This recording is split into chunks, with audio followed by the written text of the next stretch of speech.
এই উদ্ভিদজোপা আগেচিতা বা আগেচি বা বগা আগিয়াচিতা বুলি জনা যায়। নমস্কাৰ বন্ধু বান্ধৱসকল, আহকচোন আজি জানো আমি ঔষধি গুণৰ বিষয়ে। ইয়াৰ বহুতো ঔষধি গুণ আছে। বিশেষকৈ জণ্ডিছ বেমাৰ হ'লে ইয়াক ৰছীৰ লগত বাহুত বান্ধি আৰু গছৰ পাতৰ ৰস সানি দিয়ে।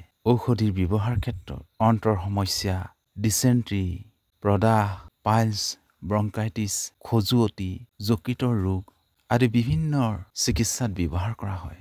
এই বনৌষধিৰ পাতবোৰে লেৰিঞ্জাইটিছ, বাত বিষ, স্প্লিহাৰ ৰোগ, আঙঠি কৃমি আদিতো ইয়াৰ ব্যৱহাৰ কৰা হয়। ইয়াৰ শিপাই হজম শক্তি উন্নত কৰাত সহায় কৰে আৰু ভোক জগাই তোলে।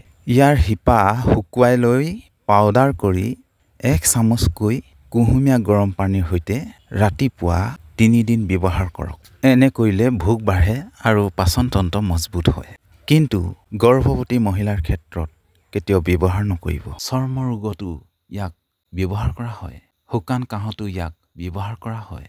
পাইলছৰ ক্ষেত্ৰতো ইয়াক ব্যৱহাৰ কৰা হয়। যিসকলৰ শুকান কাহ লাগি থাকে সেইসকলৰ বাবে এই উদ্ভিদজোপাৰ এডাল ঠাৰি ছিঙি লৈ শুকুৱাই থব লাগে আৰু সেই ঠাৰিডাল এটা মূৰত জ্বলাই লৈ তাৰ ধোঁৱাখিনি হুপি হুপি খালে, বেছিকৈ খাব নালাগে, কিন্তু 2-3 বাৰ হুপি খালে শুকান কাহ ভাল হৈ যায়।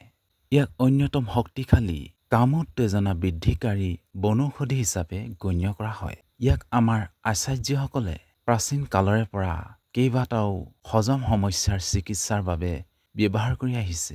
ই ছালৰ ৰোগৰ ক্ষেত্ৰত বিভিন্ন ধৰণৰ ছালৰ লগত জড়িত সমস্যাৰ বাবে বাৰ্ষিকভাৱে ব্যৱহাৰ কৰিব পাৰি।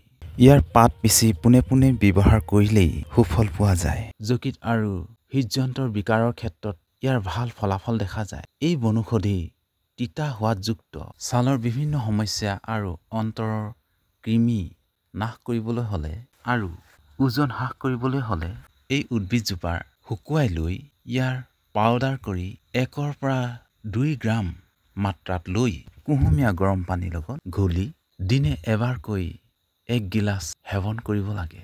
গৰ্ভৱতী মহিলাই সেৱন নকৰিব। কোষ্ঠকাঠিন্য, খজুৱতি, ঘাঁ, ভৰিৰ ঘাঁ, বাত বিষ আৰু মূৰৰ বিষৰ বাবে গুৰি কৰা পাতবোৰ ইয়াৰ পাতবোৰ পিচি লৈ পোনে পোনে ব্যৱহাৰ কৰিব পাৰি। তেতিয়াও এই বেমাৰবিলাক ভাল হোৱা দেখা যায়।